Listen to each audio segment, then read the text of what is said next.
Então, para aqueles que estão chegando, boa noite. E o sentimento de gratidão, o sentimento de paz, de tranquilidade, de fé, de coragem, de ânimo nesse momento, cuja pandemia está aí para nos ensinar, para nos colocar diante do Criador de uma forma mais humilde, para entendermos o quanto somos importantes, por um lado, mas também temos que ter coragem de fazer a nossa significação.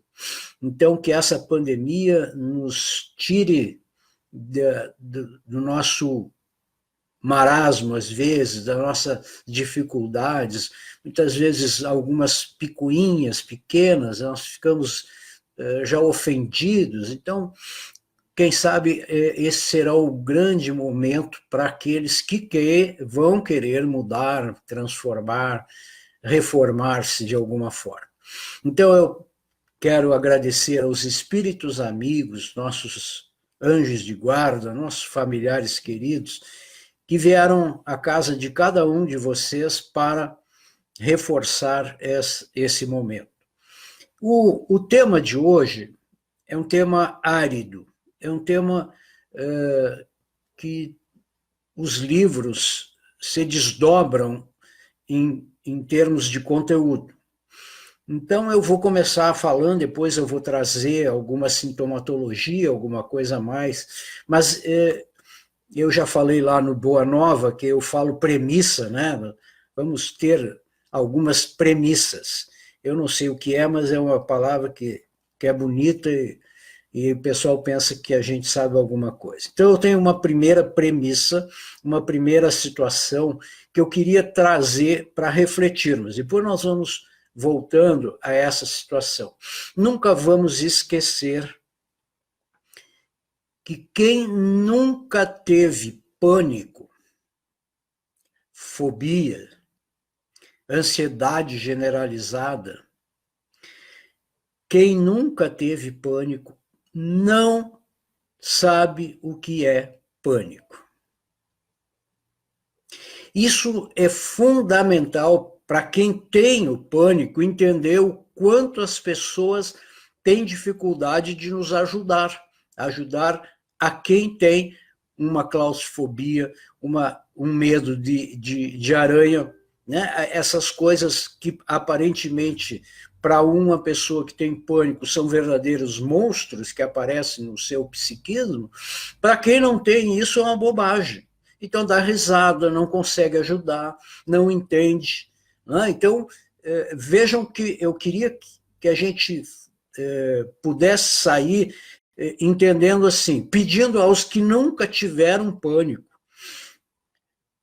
não tratem as pessoas, não cuidem das pessoas com pânico de uma forma a diminuí-las, a ironizar, a tirar sarro. Isso é extremamente negativo. E muitas vezes é o pai da gente, é a mãe, é o filho, é o esposo, que diz isso é bobagem, tu embora medo de aranha, aranha vai lá e mata, e tira sarro, e a pessoa está lá num pavor enorme, né? E a pessoa então não ajuda. Se você não acredita, não sabe o que é isso, não faça nada, já é alguma coisa.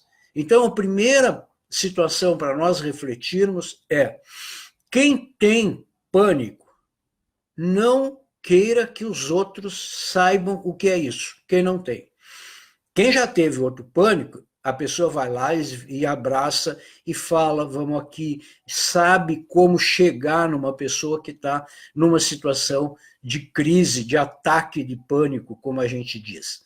Então, para começar, quem não tem pânico, fica quieto, sai de cena ou ajuda respeitando o outro na sua dificuldade. E quem tem pânico, não queira que o outro saiba o que você está passando. Eu vou dar um exemplo assim, ó, quantas pessoas já chegaram em pronto-socorro com um ataque, né? Depois nós vamos ver taquicardia, sudorese, desmaiando, eu vou morrer, né? Tanto que muitos médicos já mandam direto para fazer um eletrocardiograma, porque pensam que a pessoa está tendo um ataque cardíaco, um infarto ou alguma outra coisa, e manda para o setor de cardiologia. Por quê? Porque nem sempre o próprio médico, ele não tendo tido uma experiência, né, de pânico, de ansiedade generalizada, ele também não entende, acha bobagem. Eu já vi colegas há muitos anos, quando trabalhavam em pronto-socorro, dizer, lá vem mais uma histérica. Né? E quando a pessoa estava, era numa crise de pânico, necessitando de medicação e de um atendimento especializado, especial, melhor dizendo, para que aquela crise pudesse terminar ou pelo menos diminuir de intensidade. Então, vejo, o profissional, né? Claro, um bom psicólogo que está no momento, psiquiatra, mas quem atende num pronto-socorro são clínicos gerais. E eles estão acostumados a atender um monte de coisa, muitas vezes menosprezam aquela sintomatologia, porque eles já sabem, isso é mais uma bobagem, daqui meia hora, uma hora não vai estar mais. E quando a pessoa está ali precisando muito, mas muito, de um atendimento, não só químico, né, terapêutico de medicação, como também de um acolhimento, a pessoa precisa. Então, nós temos que ter sempre a ideia de que muita gente vai sofrer muito, vai ir para um pronto-socorro mal, né? A família não sabe o que faz, né? A escola, muitas vezes é na escola que acontece isso, então nós temos que ter o cuidado, assim, essa primeira premissa, quem não tem, não atrapalha, quem tem, paciência com os que não conseguem entender. E, logicamente, o pedido de quanto mais você conhece a si mesmo nesses momentos, você vai vencendo. Nós vamos falar isso um pouquinho. Eu vou pegar um livro para poder ficar melhor, não tive tempo de tirar xerox e ficar só com uma folha. O livro, para quem trabalha na saúde, é mais para cá. Aqui. Manual Diagnóstico e Estatístico de Transtornos Mentais. Esse livrinho, né? Esse livrinho tem todas as doenças mentais, é o famoso DSM-5. Isso aqui é um trabalho mundial, é de todo mundo, onde tem os códigos, aquele famoso CID, que a gente pede às vezes para dar um atestado. Bota o CID, doutor. Então, nós nos colocamos aqui. Americano, como o mundo inteiro, ajuda a fazer. Isso aqui muda, né, de tempo em tempo. Cada lugar está sendo estudado. E nós temos aqui o código 301, famoso 300.01, que nos coloca os critérios diagnósticos. Então, um ataque de pânico recorrente e inesperados. Isso que é interessante. A pessoa está ali bem, aí vai para um lugar, ou acontece um fato e a pessoa tem aquele ataque que nós vamos ver. O ataque de pânico é um surto abrupto de medo intenso ou desconforto intenso que alcança um pico em minutos e durante o qual ocorrem os seguintes sintomas, 4 ou mais sintomas que nós vamos ler aqui. Bem rápido.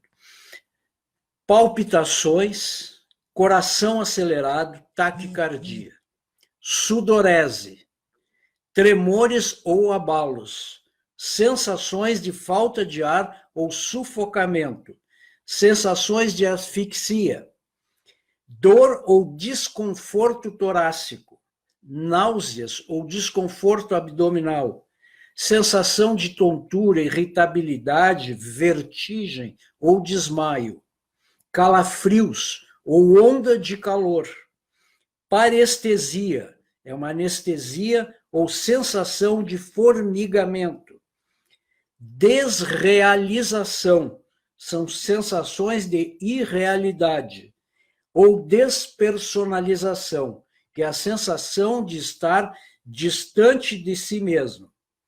Medo de perder o controle ou enlouquecer. E o medo de morrer. Vejam que essas sensações aqui, elas podem acontecer, 4 delas, e 5 já é considerado um ataque de pânico. Né? Às vezes você tem uma taquicardia, tem alguma coisa, é lógico que tem que saber se essa pessoa tem alguma arritmia, tem alguma taquiarritmia, mas você não tendo nenhuma doença, você vai ter sudorese, ataque de pânico, sufocamento, eu vou morrer. A pessoa entra num lugar, eu vou morrer. Né? E esses sinais aqui, eles demonstram que a pessoa está sem controle. Né? E aqui fala, e esse é um dado científico. Né? Depois nós vamos entrar um pouquinho na área espírita, para a gente entender também o ataque de pânico do ponto de vista espiritual. Mas aqui está mostrando o científico. E vejam bem, são os psiquiatras, os médicos, os que trabalharam nesse manual, mostrando a desrealização. A pessoa perde, às vezes, a noção de si mesmo. Ela fica fora, ela tem a sensação que está saindo fora do corpo. E isso é científico, está dentro do quadro médico. E medo de morrer, que a pessoa, um dos quadros mais difíceis da gente ajudar alguém é quando a pessoa diz, eu vou morrer. Né? E ela tem esta percepção, daqui a pouco eu vou parar de respirar, tanto que ela se asfixia e fica numa situação muito difícil. Por que eu falei esses sintomas assim? Porque a gente precisa entender que ali fala 4 ou mais. Então, teve uma taquicardia, uma falta de ar um pouquinho, um sufocamento, mas aquilo passou, não teve? Isso não está caracterizando o ataque de pânico, mas pode caracterizar algum sintoma psíquico, algum sintoma psicossomático, psicoemoção, soma, corpo. Né? O meu coração está batendo, não porque ele está com problema, mas porque a mente, está levando ele a uma taquicardia, ou até, às vezes, em algum momento, um ataque à arritmia.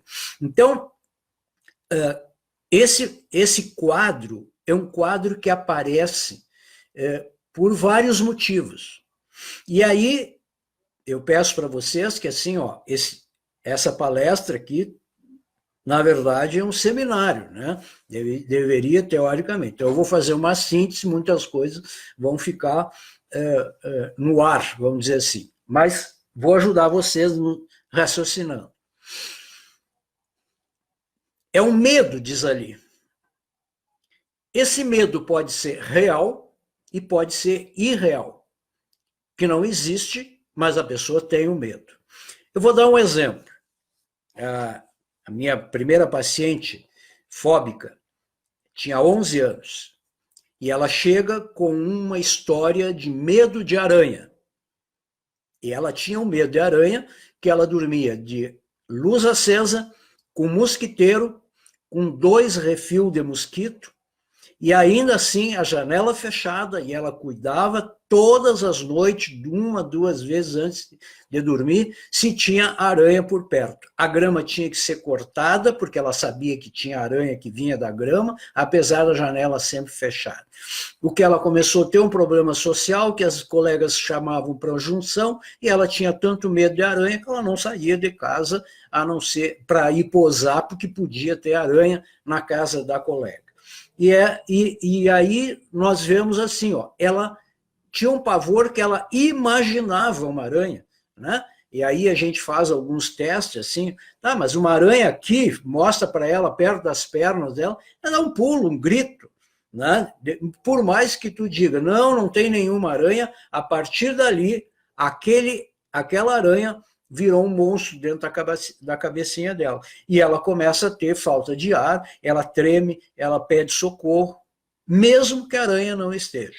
Imagina se a aranha está ali. né? Enquanto quem não tem a fobia, a aracnofobia, não, vai ali, pega o chinelo, pam, mata a aranha e dá risada. Quantas vezes eu, na minha infância, na minha juventude, lá na fazenda, matava uma cobrinha, nós pegava aquela cobra com um pedaço de pau e saía atrás, né, do primo, da prima, os que não estavam acostumados, era uma gritaria, a avó vinha, né, porque eu não tinha medo, mesmo da cobra morta. Quem tinha o pavor saía correndo, porque aquela cobra estava representada no seu psiquismo como algo assustador, algo que iria matá-lo.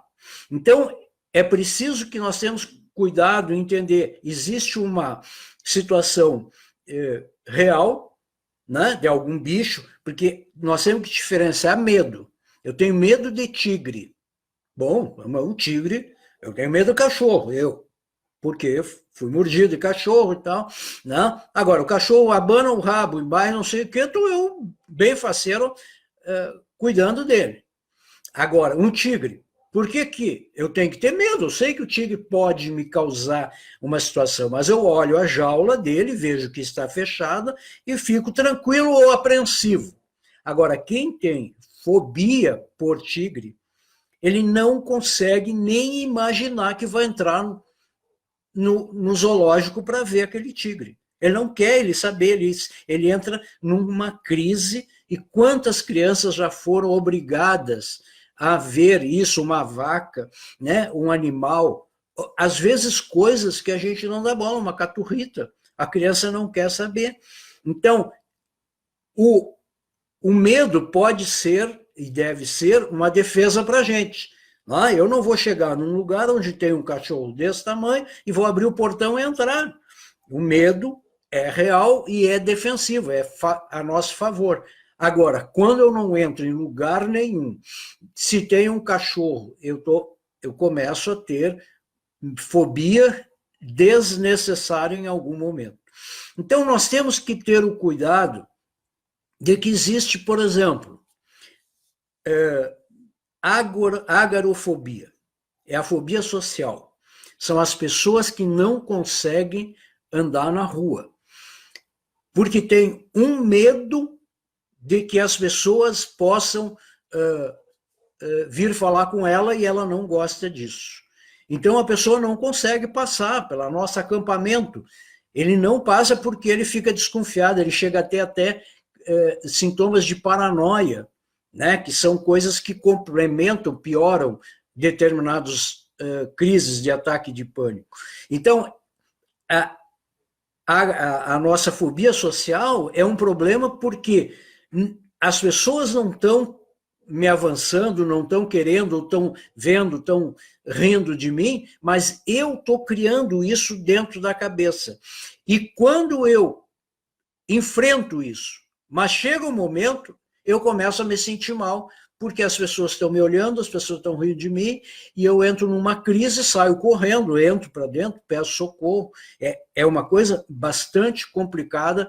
Uma pessoa sozinha, e não tem idade, mas é muito comum na juventude, é muito comum adulto jovem, né, a apresentar um destrambelhamento emocional. A pessoa perde o controle emocional, né? E aí, vamos dar um dos exemplos: medo, pavor de andar de avião. Tem gente que tem medo e pavor de andar de avião por uma situação de que ele pode morrer, né? Que vocês viram ali, o medo de morrer. Então, a pessoa tendo um medo de morrer, ela vai entrar num ônibus e vai ficar apreensiva. Tem gente que entra no ônibus, deita para o lado e vai dormir. Sabe que dá acidente, mas o meu acidente não vai dar e vai dormir. E tem outro que fica, o ônibus dá uma freadinha ou alguma coisa acontece, meu Deus, isto é fobia. Claro que o ataque de pânico não é necessário acontecer, mas acontece uma ansiedade generalizada, uma ansiedade muito grande. E a gente sabe que, por exemplo, a ida de avião, tem gente que não anda de avião porque o avião é fechado. Vocês já ouviram falar, mas vamos repetir, famosa claustrofobia, né?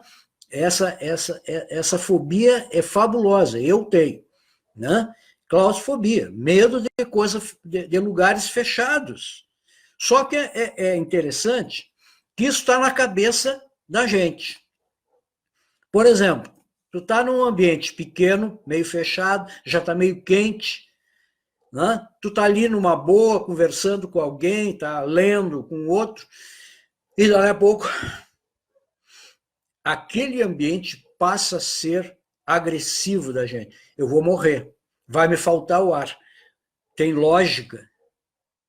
Não, não tem lógica. Mas dentro da cabeça da gente existe uma lógica que é do inconsciente. O nosso inconsciente tem uma lógica que às vezes não adianta. Quantas vezes eu estou dormindo, me acordo, está tudo meio escuro, meio quente, estou com as cobertas e vou morrer. E não adianta botar, às vezes, na cabeça, não vou morrer, eu já faz 2 horas que eu estava aqui respirando. Levanto, abro a porta, uma frestinha, aquele arzinho, deixo uma luzinha, né, na penumbra e vou dormir. Isso é coisa para louco, como a gente diz no linguajar, né? Quem não tem isso fica pensando, mas o que é isso? A pessoa estava quase morrendo, chega ali, abre a porta, deixa uma frestinha de 5 centímetros, e aí vai dormir, termina com aquela crise. Porque a lógica do inconsciente não é aquela que a gente está acostumado. Então, quando a gente tem um ataque de claustrofobia, né? Imagine dentro de um avião, né? Tu olha assim, aquelas janelinhas tudo presa uma da outra, não tem como dar uma abridinha, né? Eu me lembro quando eu era pequeno que os ônibus para Porto Alegre tinham as janelas que podiam mexer, que tinha pessoa que iam com um frio daqueles e eles respirando aquele ar, e a gente levando frio, e aí gritava um de lá, fecha a janela, e a pessoa, coitada, hoje eu fico pensando, meu Deus, o sofrimento daquela criatura, dentro daquela, fechava aquela janela, não morria. Né? Então, enquanto a gente está num processo de ataque de pânico, a lógica é muito complicada. Ela não tem a lógica do dia a dia. Por isso que assim, ó, mas é uma aranhazinha desse tamanho. Não. É para a pessoa aquele monstro está desse tamanho na sua cabeça. Então, nós precisamos, nesse momento, entender que o pânico ele está sendo expressado como uma defesa nossa contra aquele agressor que nós acreditamos que aquela aranha vai representar alguma coisa. Então, nunca, quem vai ajudar alguém, diga que não é nada, porque isso só piora o quadro. Como não é nada? É uma aranha, ela pode me morder, e se morder, ela pode ter veneno. Não, mas uma aranhazinha desse tamanho, a pessoa sabe até o nome das aranhas pequenas que são venenosas e mortais, porque a pessoa até estuda isso para... Né? Então, este pânico, ele, quando desencadeado, ele vai levar de 20 a 30 minutos, às vezes 1 hora. Ele tem um pico e depois volta. Agora nós estamos com a curva, né? Todo mundo está aprendendo pico, curva. Né? Ele tem um pico, você está num pânico, vai morrer. E aí você começa a respirar, começa a referir-se emocionalmente diferente e vai passando a crise. Um pouco mais, menos que 20 minutos é difícil. Então, o que nós temos que fazer para ajudar e para se ajudar quem tem o pânico é saber que esta crise tem um tempo, 20 a 30 minutos. Só que, pessoal, eu vou dizer bem claro assim, ó, 30 minutos, como agora, passam ligeiros. Quem está no meio de um pânico, cada minuto leva na sua cabeça 1 hora. Tanto que isso nos pronto-socorro, a gente pergunta, quanto tempo faz? Eu acho que faz umas 2 horas. E o familiar diz, não, faz 15 minutos que ela está assim, ou ele. Então, há uma desproporção, como diz ali, a pessoa perde a percepção do tempo, do espaço, das coisas, aquela dor no peito, é o coração que está arrebentando. Então, é tudo muito multiplicado, muito aumentado, amplificado emocionalmente.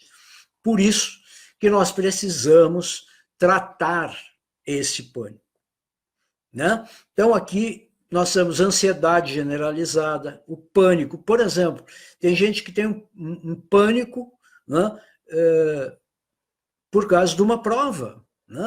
Tem uma prova e entra em pânico, né? E tem alguém aqui que está meio falando assim, eu.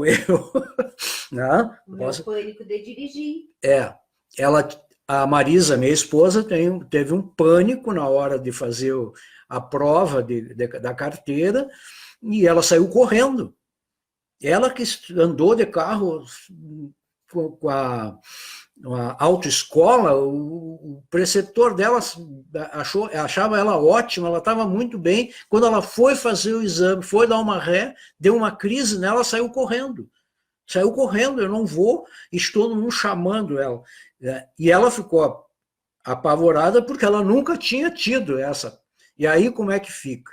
Ainda bem que ela, né, teve todo um cuidado e depois venceu isso, mas até hoje, é como ela diz, está de plantão.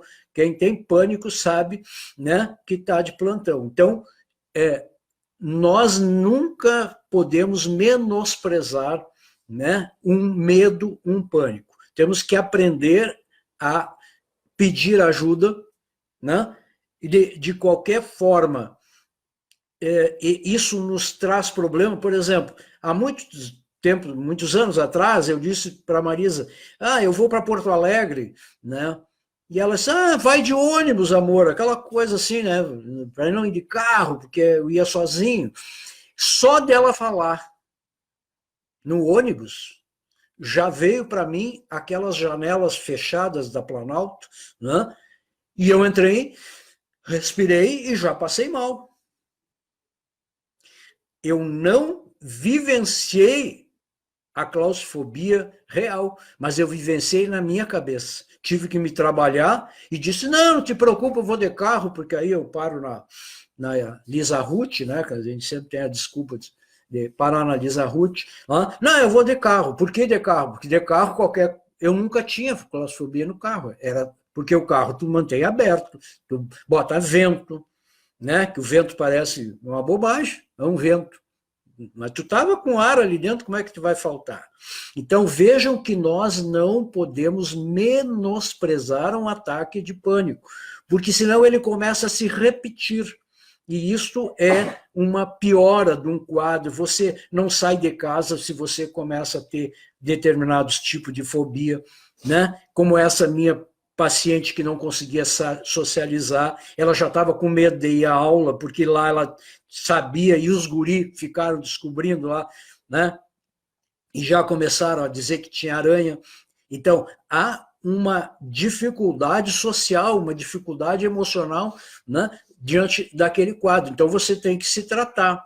Então, claro, uma que outra lá, a pessoa vence, mas se você é recorrente nesse tipo de ansiedade, de pânico, de medo, tem que pedir ajuda.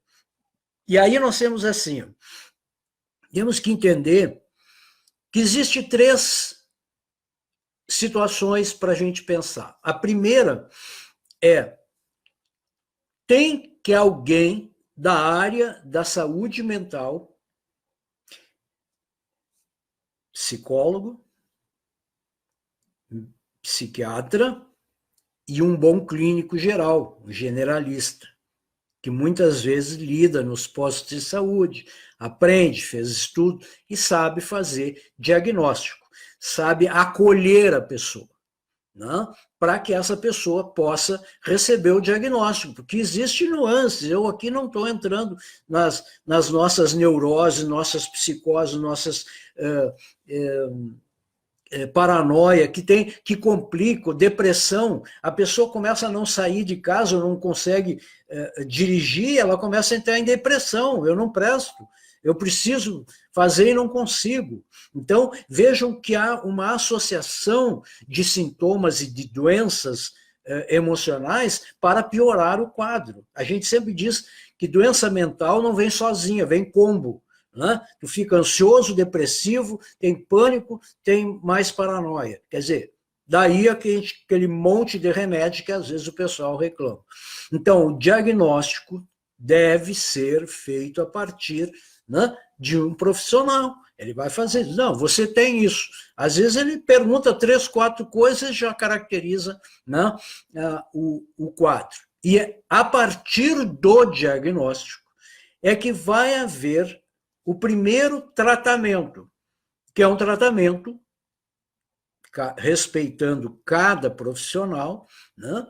E também que intensidade, que tipo de situação, é um tratamento que vai ter remédio alopático.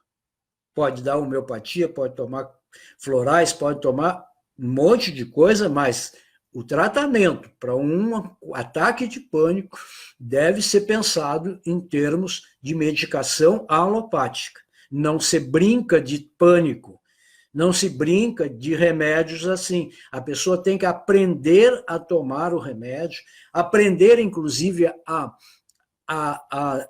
passar para o seu profissional, para o seu médico, seu psicólogo. Né? O psicólogo não vai receitar remédio, mas ele vai estar junto agora no próximo fala que eu vou ter. Então, tem remédios que você tem que saber. Tá? Olha, eu não tive bem. Hoje tem o WhatsApp, muitos usam. Olha, eu não estou bem, eu fiquei tonto. Então, vai usando, diminui a dose, dá sim.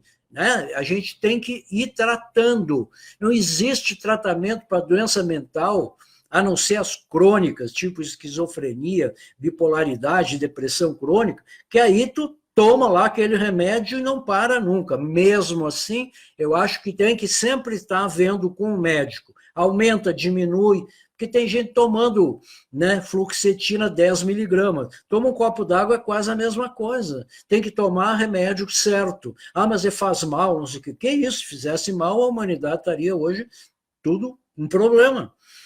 Cada pessoa tem o seu remédio. E aí é que o médico vai ter a sua capacidade, competência e paciência para, junto com o paciente e a família, já entrou outro componente aqui, a família tem que estar junto, porque a família precisa estar controlando. Ah, eu estou melhorzinho, eu vou parar um pouco, porque esse remédio é controlado. A fulana, minha amiga, disse isso. Que isso? O médico estudou um monte, o psiquiatra mais ainda. Temos que acreditar. Cada um tem o seu remédio.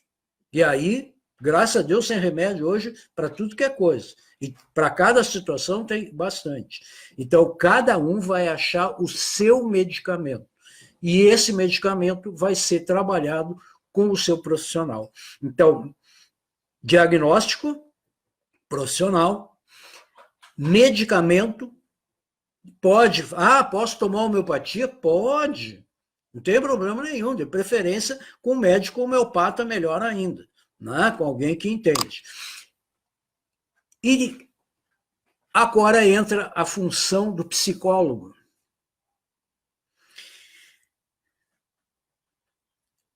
Tem várias linhas a psicologia. Né? A famosa tem psicanálise, interpessoal, intrapessoal, mas existe uma linha hoje que é fundamental, que chama-se terapia cognitivo-comportamental. Essa linha da psicologia é a melhor que se enquadra no tratamento dos pânicos, das fobias. Então, esse psicólogo que se especializa nisso, que se trabalha, lógico que pode ele usar outra linha, mas dentro do quadro científico que a gente viu agora mesmo, né, em várias tomadas que a gente teve, realmente o tratamento medicamentoso com terapia cognitivo-comportamental é os que têm os maiores êxitos, né, na melhora do paciente. Então, aí vem assim, tá, mas e agora? Você tem que ter o seu psiquiatra, né? Quem sabe uma vez por mês, faz avaliação, tanto tempo, vai ver medicação, como é que está, avaliar outras abordagens e ter o seu psicólogo para ajeitar a sua vida, porque você tem que enfrentar isso, né? Você tem que enfrentar. Ele vai pesquisar também o que o teu inconsciente está colocando para fora. Então é preciso que a gente tenha paciência com os profissionais, porque ninguém chega e faz 2 perguntas e está consagrado. Não, às vezes se passa meses, anos, numa terapia para se ver o quanto a gente está ainda com o nosso inconsciente cheio de problemas, cheio de dificuldades, porque o nosso inconsciente, como vocês sabem, representa a vida espiritual que a gente tem. Então, ali estão os nossos traumas, as nossas conquistas de outras vidas. E é nesse inconsciente que o psicólogo vai lidar como ciência, né? Vai ter uma abordagem especial para fazer. Então, é preciso que nós tenhamos o cuidado de paciência com o profissional. O profissional não tem a varinha mágica, ele gostaria, tá? Então, é uma troca. Vai reclamando, de vez em quando, diz, eu não estou bem, eu estou... Porque a vida também vai tendo outras coisas. E mais ainda, eu queria deixar bem claro assim, ó, quem tem fobias, quem tem pânicos e melhora, tem que ter paciência consigo mesmo, porque o nosso inconsciente nem sempre se convence disso. Rapidamente, porque já estão me mostrando aqui que está na hora de começar a pensar no fim. E eu estou recém no início. Então, vamos lá. Eu tive a minha primeira crise de claustrofobia com 23 anos lá em Roraima, no meio de um rio, de um barco, quase morri lá. 23 anos eu tinha. Voltei de lá, quase morri para pegar o avião, mas fui trabalhando na minha cabeça, sem saber nada, e vim embora e não tive mais. 23 anos depois, eu estou em Alagoas, Maceió, num hotel, apresentou-se de novo a claustrofobia. Eu quase morri sozinho lá, né? Tive que sair do hotel a caminhar, era perto da praia. A partir daí, 46 anos, fazem, sei lá quanto, mas 20 e tantos anos, né? 25 anos, que eu tenho essa companheira, essa amiga, né? Tem a Marisa, que é minha companheira, mas tem essa outra, que é a minha claustrofobia. De vez em quando, passo um tempo sem ter nada. Deito, durmo, faço, entro no... Daqui a pouco... E, meu Deus do céu, parece que vou morrer. Então, a gente tem que aprender que determinadas crises, fobias, elas nos acompanham. Melhoram, ficam bom, daqui a pouco aparece, a gente tem que começar de novo o tratamento, né? Então, a gente tem que aprender a conviver com essa experiência. Por quê? Porque essa experiência, ela está lá dentro. Então, nós vamos trabalhando ela dentro de nós, né? A nossa fobia, do que será isso? Eu não vou morrer, como a gente vai vendo. E aí nós vamos ter que ter o cuidado de que algumas pessoas que apresentam esses quadros, principalmente os quadros de pânico, que a pessoa tem um quadro assim de morte iminente e que isso é persistente, há que se ver o tratamento, a avaliação espiritual. Porque também, em algum momento, é possível que o obsessor, encontrando em nós aquelas cenas do passado, né, quando eu enterrei vários, né, na terra, sem nenhum buraco, vivos, eles estão aqui. Então, quando eu estou dentro de um lugar fechado, a culpa aparece sob a forma de um castigo que eu tenho que passar. E os obsessores nos conhecem mais do que nós, eles acionam esses lugares e a gente tem crises assim. Então, nós precisamos, em muitos casos, quando na maioria, porque a gente fica desequilibrado emocionalmente, vibracionalmente, então nada como um passe, uma água fluídica e uma ida na sociedade espírita, na reflexão, na leitura, no evangelho do lar. Mas nós temos que pensar em tratamento desobsessivo para aqueles casos mais difíceis e pertinentes, porque pode estar havendo a interferência de um obsessor, um irmão nosso que está equivocado nas suas maneiras de ver, né? Obsessores que a gente chama, mas são irmãos nossos que não entenderam ainda o perdão e o amor. Então eles produzem todas essas sensações e são muito bons no fazer isso. Então a nossa sociedade espírita precisa estar preparada para atendimento fraterno, né? Sempre mandando para o psicólogo ou para o psiquiatra fazer a avaliação e fazer o reforço energético, que quem se reforça energeticamente, o espiritual fica melhor. Mas, às vezes, há obsessões, e eu pediria para vocês, para mostrar para vocês, né? Quem gosta de ler, está enxergando aí? Espera aí que eu já vou... Transtornos Mentais, da Sueli Caldas Schubert. É um livro fabuloso para quem quer entender doenças mentais. Está aqui tudo, de uma forma belíssima. É um livrinho simplão, mas muito bom. Transtornos Mentais, da Sueli Caldas Schubert. Quem quer saber sobre pânico, sobre ansiedade, sobre esquizofrenia, sobre transtornos mentais, é bem simples, transtornos mentais. Então, a nossa doutrina ela está preparada para ajudar as pessoas a entender. Às vezes, demora um pouco. Um obsessor não larga o seu obsediado só porque você fez uma prece. Você passou reencarnações e reencarnações fazendo mal, né? Eu estou falando não da turma que está me vendo, estou falando de outros, né? Vocês sabem bem, né? Então, a gente precisa ter paciência. E eu sempre digo, não se preocupe, comece a mudar agora. A reforma íntima, as mudanças, que em 3, 4 reencarnações tudo vai para o lugar. Né? A gente, às vezes, tem pressa demais. E, para finalizar, posso? Ainda tem um minuto? Tem tempo ainda. Tem um tempinho.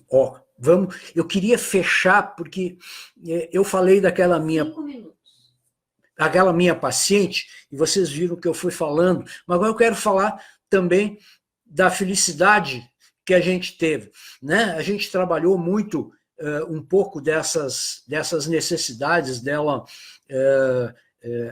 eu trabalhando como terapeuta e não como psicólogo, né? Mas a gente sempre trabalha algumas coisas da linha cognitivo, que a gente tem alguma técnica, e eu comecei a entender.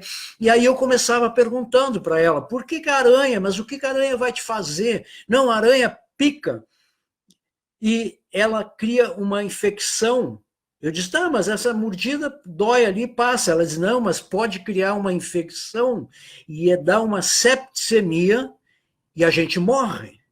E eu, mas ela foi longe. E aí, conversando sobre passarinhos, sobre outros bichos que ela tinha medo, e ela disse que tinha medo de passarinho, porque o passarinho chegava para bicar, né, para fazer a mesma coisa que uma aranha, picava sem necessidade, e que aquilo ali infeccionava e dava problema. E aí eu comecei a perguntar, você nunca andou a cavalo? Ela disse, não, o cavalo dá um coice e quebra um osso e dá osteomielite. 11 anos, ela sabia as patologias que muita gente não sabe, às vezes, da área da saúde. Dá uma osteomielite e a gente morre. Resumo da coisa, meu pessoal. Na verdade, ela tinha medo da morte. Todas as coisas chegavam nesse ponto. Eu vou ficar doente e vou morrer. Isto vai dar uma infecção, uma septicemia, ela sabia isso há muitos anos atrás. Ela tinha uma fobia primitiva da morte. Então veja o quanto complexa é as coisas. Nós não podemos simplificar um ataque de pânico. Nós temos que ter paciência, nós temos que ter muito cuidado, de que a gente possa, acima de tudo, olhar alguém que tem fobias, que está sofrendo. É uma pessoa em sofrimento. É uma pessoa que não consegue ter uma tranquilidade, uma felicidade, porque ela vive em função daquele medo, né? Como a pessoa que tem fobia do transtorno obsessivo compulsivo, que vive em função de arrumar as coisas fora de si. É um sofrimento imenso. Nós temos que ter uma paciência que somente Jesus pode nos permitir raciocinar, refletir, vivenciar, né, a tolerância, olhar o nosso irmão como alguém que nós podemos ajudar, até porque estamos em dívida. E porque se nós ajudarmos agora, seremos ajudados depois. Então, façamos desta patologia tão complexa, tão difícil às vezes da gente entender quem não tem, né, que a gente possa começar a ajudar a pessoa a se libertar destas amarras, porque isso tudo está no cérebro. A pessoa não está com o problema no corpo, o corpo é efeito, né, é a consequência. Então, que sejamos nós, aqueles que, conhecendo, como agora estamos conhecendo, possamos ajudar a todos. De certa forma, a sociedade espírita tem, no atendimento fraterno, o grande espaço físico, sim, mas afetivo, emocional, vibracional, para que estas criaturas possam bater na nossa porta e a gente diz, venha, como Jesus disse para nós há muito tempo, está de braços abertos à espera de nós. Que Jesus possa nos proteger como sempre, possa nos colocar diante de nós mesmos, das nossas consciências, e que nós possamos ter fé, força, coragem de vencer a nós mesmos, primeiro, para vencermos as dificuldades que estão fora de nós. Muito obrigado por tudo que vocês nos propiciaram para esse momento, né, do Boa Nova, que a gente chama, né, meu querido Éder, a esposa e todo mundo que está lá. Né, não vamos citar nome, a gente vai fazer uma injustiça. Mas o carinho de vocês, né, é sempre uma força que a gente leva e que muito obrigado na noite de hoje e que sejamos, acima de tudo, irmãos em Deus, em Cristo. Muito obrigado. Um abraço.